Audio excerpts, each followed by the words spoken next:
Welcome back to Sanghर्ष IQ. I hope you all are doing well and sound. So last video में हमने ancient history of south India को पढ़ना start किया था, जिसमें हमने मेगालिथ्स जो कि ह्यूज स्टोन बरियल्स थे, देन संगम एज जिसमें हमने first three Sangams, Sangam literature and Sangam kings Chera Cholas and Pandyas के बारे में पढ़ा था।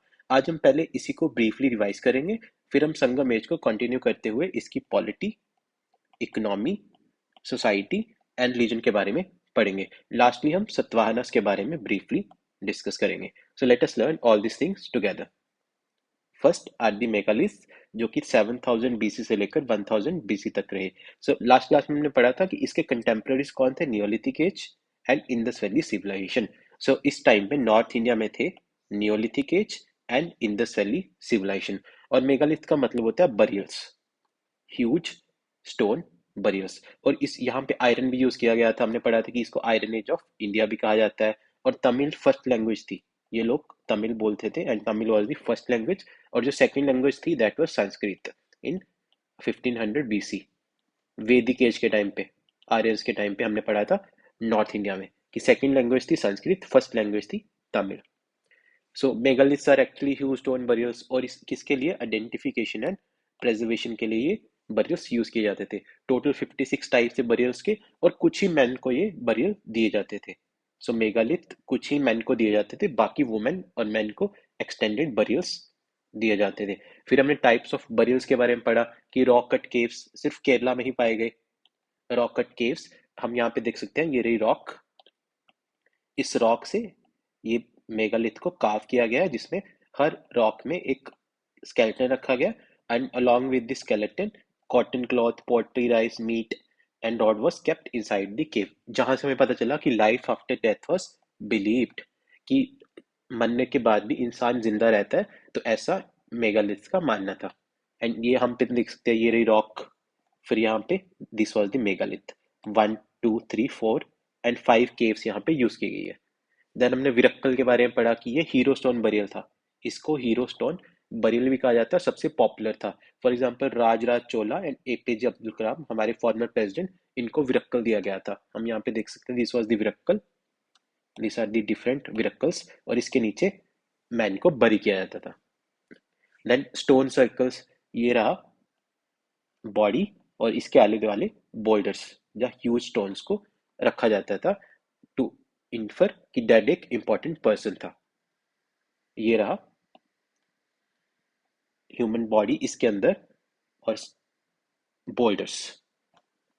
देन डॉल्मिनॉइड्स हमने देखा था कि ये ट्रीज के नियर प्लेस किए जाते हैं, नीम और पीपल के ट्रीज, और इसको सेक्रेड माना जाता था। ये रहे डॉल्मिनॉइड्स ट्रीज के पास। देन अर्न बरियर्स जो बच्चों के लिए दिया जाता था, 10 साल से छोटे बच्चों के लिए ये दिया जाता था। इसमें ये अर्न होता था और उसके ऊपर स्टोन होता था, स्टोन से ढका जाता था, जिसके अंदर चिल्ड्रन और इन्फेंट्स की बॉडीज को रखा जाता था। ये रहा अर्न और ये रहा स्टोन, स्टोन से ढका गया है, इसके अंदर बॉडी को रखा जाता था। नेक्स्ट आर दी थोपिकल्स, जिसे कैपस्टोन बरियल भी कहा जाता है। थोपिकल्स और कैपस्टोन बरियल्स, और ये 5 स्टोन स्लैब से बने जाते थे। और इसका इन्फ्लुएंस था स्पेस मैनेजमेंट। हम यहाँ पे देख सकते हैं, this was the land surface, this is the sixth box. ये टोटल 5 स्टोन स्लैब से बना गया था, और इसके अंदर स्केलेटन को ब्रोक करके रखा जाता था and two small parts and assemble inside. और ऊपर था कैपस्टोन, मशरूम शेप्ड, इसको कैपस्टोन बरियल भी कहा जाता है। ये हम देख सकते हैं, this is the capstone burial. And last हमने पढ़ा था कायल सर्कल्स, जो सबसे रेयर था और सबसे बिगेस्ट था। सो इसका इंफ्लुएंस हमने बताया था, दिस माइट बी चीफ और लीडर। सो लास्ट क्लास में हमने इन सबको अच्छे से डिस्कस किया। ये रहा। फिर हमने इसकी सिग्निफिकेंस देखी कि this was the iron age of India. अगर हम नॉर्थ इंडिया की बात करें तो नॉर्थ इंडिया में आयरन एज आई थी वैदिक एज के टाइम पे, बहुत लेट आई थी। बट साउथ इंडिया में मेगालिथ के टाइम पे भी आयरन यूज होने लगा। That was an important person, megalith किया जाता, कम्युनिटी लिविंग प्रैक्टिस की जाती थी, रूरल इकोनॉमी थी, मड एंड स्टोन हट्स ही यूज किए जाते थे। And gradually they led to ancestral worship. Then हमने संगम एज को स्टार्ट किया था, जो कि 1000 बीसी से लेकर 500 एडी तक रहा, almost 1500 years. And this was the age of Tamil language, age of Tamil people, age of literature, age of Tamilakam, land of the Tamils. इसके जो कंटेम्प्रेरीज थे नॉर्थ इंडिया में संगम एज के Vedic age, Mahajanapadas, Mauryan empire, post Mauryas and Guptas. Guptas ने रूल किया था फ्रॉम 320 टू 606 एडी, और वैदिक एज स्टार्ट हुई थी अराउंड 1600 बीसी टू 600 बीसी। सो हम देख सकते हैं वैदिक एज से लेकर गुप्तस तक संगम एज के कंटेम्पररीज थे, और इस टाइम पे 3 किंगडम्स थे जिनको मूविंदार्स भी कहा जाता था। मूविंदार्स और 3 kings, Cheras of Vanji, Cholas of Uraiyur and Pandyas of Madurai. हम इस मैप में देख सकते हैं 3 किंग्स, चेरास ऑफ वंजी जो पार्ट्स ऑफ कर्नाटका, तमिलनाडु, केरला का रूल किया था, then Cholas of Uraiyur parts of Telangana, Andhra Pradesh and Tamil Nadu, and Pandyas of Madurai जिनका रूल था तमिलनाडु एंड केरला के पास। ये तीनों किंग्स मूविंदार्स इनको कहा जाता। फिर हमने पढ़ा कि संगम होता क्या है। Sangam means a social gathering of kings, scholars, poets, bards and gods. तो संगम एक सोशल गैदरिंग थी जहां पे सब लोग मिलते थे एट पांड्या किंगडम। तो ये हमें याद रखना है कि ये संगम होता कहाँ था। ये पांड्या किंगडम में होता था जहाँ पे किंग्स, स्कॉलर्स, पोइट्स सब मिलते थे और अपने लिटरेरी वर्क्स को पब्लिश करते थे, और इसमें कोई भी पार्टिसिपेट करता था। नो टाइम फ्रेम, कोई टाइम फ्रेम नहीं था, और ये 3 दिन के लिए ऑर्गेनाइज किया जाता था। देन हमने फर्स्ट 3 संगम्स के बारे में पढ़ा। पहला संगम कहाँ हुआ? Then Madurai, second Kapadapuram and third Madurai में। सो फर्स्ट संगम थेन मदुरई में जो पांड्या किंग थे दैट वाज कसेना बलूदी, स्कॉलर थे अगस्त्य, और लिटरेरी वर्क जो पब्लिश हुआ था दैट वाज अगस्त्यम।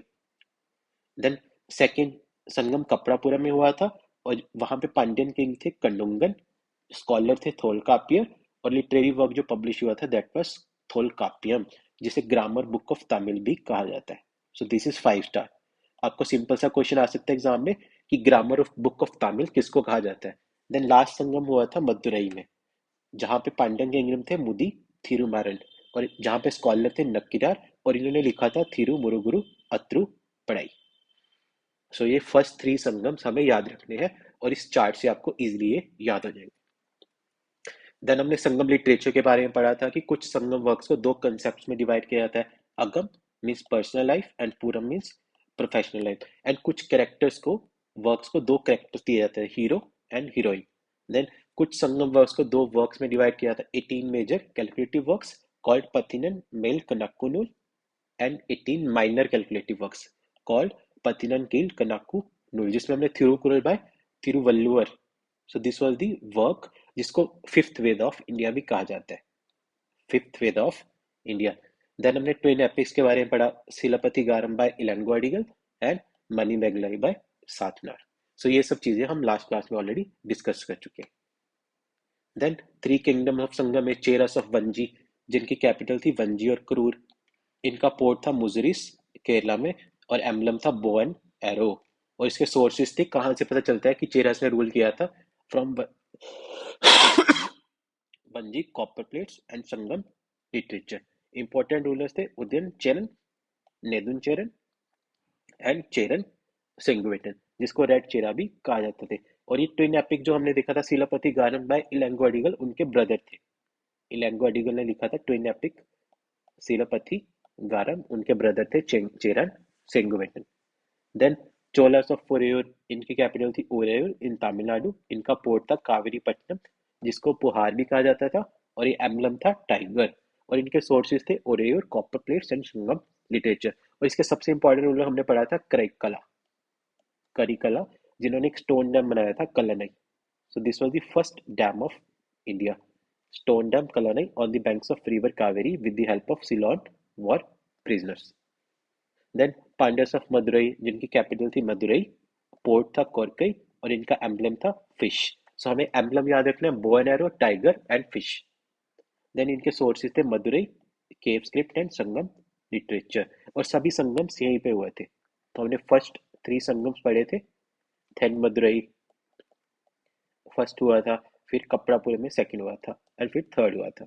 इनके इंपॉर्टेंट रूलर्स थे कसीना बलूदी जिनके टाइम पे फर्स्ट संगम हुआ था, कडुंगन इनके टाइम पे सेकंड संगम हुआ था, एंड मुदा थिरुमारन इनके टाइम पे थर्ड संगम हुआ था। देन रानी मंगामल जो कि कंटेम्प्रेरी थी चंद्रगुप्त मौर्य की, एंड लास्ट वाज नेदुन चिलेन जो कि ग्रेटेस्ट रूलर थे पांड्यास ऑफ मदुरई के। सो ये सब चीजें हमने लास्ट क्लास में अच्छे से डिस्कस की। सो अब हम स्टार्ट करते हैं संगम पॉलिटी के बारे में। सो संगम की पॉलिटी कैसी थी, उनकी राजनीति कैसी थी? वहां पे किंग होता था। किंग को अरासन, मारन और वेंदार भी कहा जाता था। अरासन, मारन और वेंदार। और इनके पास अनलिमिटेड पावर्स थी। ये वेलफेयर ओरिएंटेड थे, डेमोक्रेटिक थे, कमांडर इन चीफ थे आर्मी के, fountain head of justice, hereditary monarchy and crown Prince को कहा जाता था इलेवर आसन।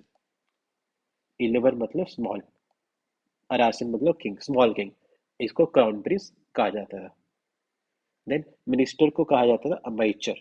सो ये टर्मिनोलॉजी हमें याद रखनी है कि संगम में किंग को अरासन, मारन, वेंदर, क्राउन प्रिंस को इलवरासन एंड मिनिस्टर को अमाइचर कहा जाता था। That was chosen on merit and pleasure of the king से ये वर्क करता था। और इनकी काउंसिल ऑफ मिनिस्टर्स को कहा जाता था अमाइचर अवई। अमाइचर अवई काउंसिल ऑफ मिनिस्टर्स। असेंबली को कहा जाता था नल्लवई। सेनापति वॉज द आर्मी चीफ, जो कि रिक्रूट करते थे एंड ट्रेन करते थे सोल्जर्स को। ग्रामापति थे। And polity was centralised because king के पास अनलिमिटेड पावर्स थी। देन इकोनॉमी, अर्थव्यवस्था कैसी थी संगम एज की? एग्रीकल्चर प्रैक्टिस किया जाता था, cattle rearing and animal husbandry. Rabi and kharif crops के बारे में उनको पता था। राइस फेवरेट था। इरिगेशन प्रैक्टिस की जाती थी। Stone dam and Kallanai. Trade practice किया जाता था। Internal trade throughout India था। सो ये नॉर्थ इंडिया के साथ भी ट्रेड करते थे। External trade with western world and eastern world. और आइटम्स ऑफ ट्रेड क्या थी? हम एक्सपोर्ट करते थे फूड क्रॉप्स को, कॉटन को, salt, Ivory, silk, spices, pearls and gold को हम एक्सपोर्ट करते थे। और हम वहां से इंपोर्ट क्या करते थे? Gold, silver, precious stones, dates and figs, wine and horses. So this is 5 star. हम हॉर्सेस भी इंपोर्ट करते थे, ये हमें याद रखना है। देन कॉइन्स, जिसकी टर्मिनोलॉजी है कासू। सो संगम युग में कॉइन्स को कासू भी कहा जाता था। देन टैक्स, जिसको वरी और कदम में कहा जाता है, टैक्स को। सो this was 1/6 of the produce and ये कंपल्सरी था। सो जितना किसान ने प्रोड्यूस निकाला है उसका 1/6 वाज कंसीडर्ड एज टैक्स। और tax evasion was considered to be criminal offence. Then war tax, जो कि कंपल्सरी था और दिस वाज अ सर्विस। इसको एज अ सर्विस गिना जाता था by a family. So this was a self-sufficient flourishing economy. Self-sufficient and flourishing economy. Then society, वहाँ का समाज कैसा था संगम लोगों का? संगम लोगों का समाज ज्योग्राफी बेस्ड था, was based on geography. So society plus geography is equal to ecology, जिसको तिनाई कहा जाता है तमिल में। तमिल में इसको तिनाई कहा जाता था। इकोलॉजी को means 5। So total 5 ecological divisions थी।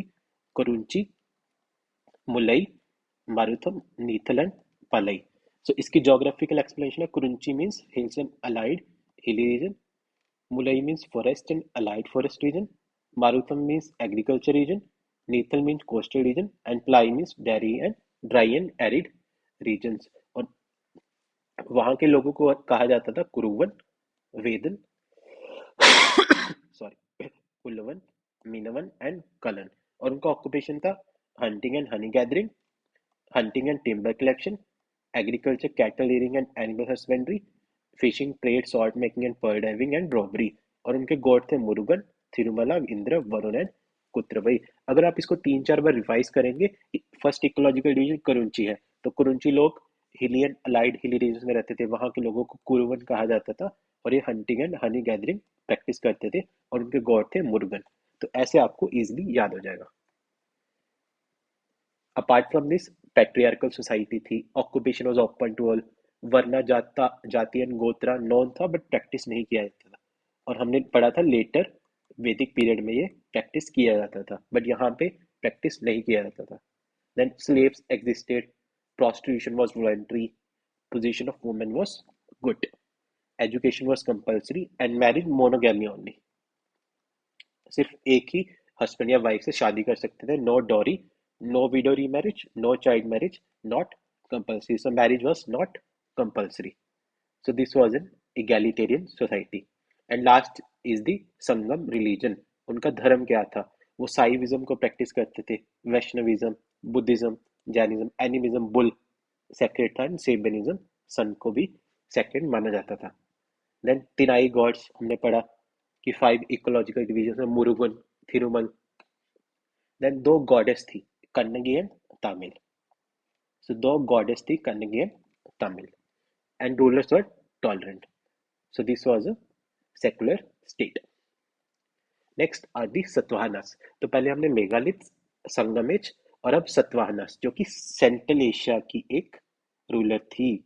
तो उस टाइम पे संगमेज चल रहा था, पैरेलली संगमेज चल रहा था, but central Asia, Maharashtra, Bengal, Odisha वाला एरिया था, वहां पे एक नए रूलर्स इमर्ज हुए, दैट वाज सतवाहनास।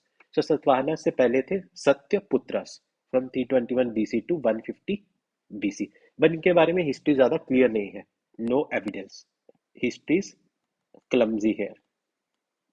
जो चंद्रगुप्त मौर्य और अशोका थे वो इन्हें सत्यपुत्र बोलते थे। This were the tribal chiefs who spoke truth. इनकी कैपिटल और लैंग्वेज भी नहीं पता, and this were the contemporaries of Mauryas.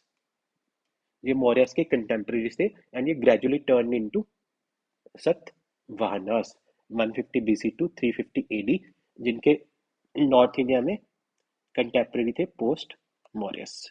So Satyaputra जिनके बारे में हिस्ट्री क्लियर नहीं है, कोई एविडेंस नहीं है, कुछ टाइम तक इन्होंने राज किया था, बट इसके बारे में हमने डिटेल में नहीं पढ़ेंगे। हम पढ़ेंगे सतवाहनास के बारे में जो कि ग्रेजुअली टर्न हो गए थे from Satyaputras. So Satavahanas literary records इनके बारे में अवेलेबल है। Many eclipses, dark age of Indian history. इनकी कैपिटल थी प्रतिस्थाना। लैंग्वेज बोलते थे ये प्राकृत। इनके पोर्ट्स थे सोपारा इन महाराष्ट्र एंड तमिलिप्त इन बंगाल। सो उस टाइम पे उड़ीसा भी बंगाल का ही हिस्सा था, उड़ीसा बंगाल का ही हिस्सा था। देन ब्राह्मण्स थे और ये ट्रेडर्स थे। Then important rulers, Satavahana rulers कौन कौन थे? सिमुक्का जो कि इनके फाउंडर थे, एक ब्राह्मण थे और एक ट्रेडर थे। इन्होंने प्रतिस्थाना को अपना कैपिटल बनाया।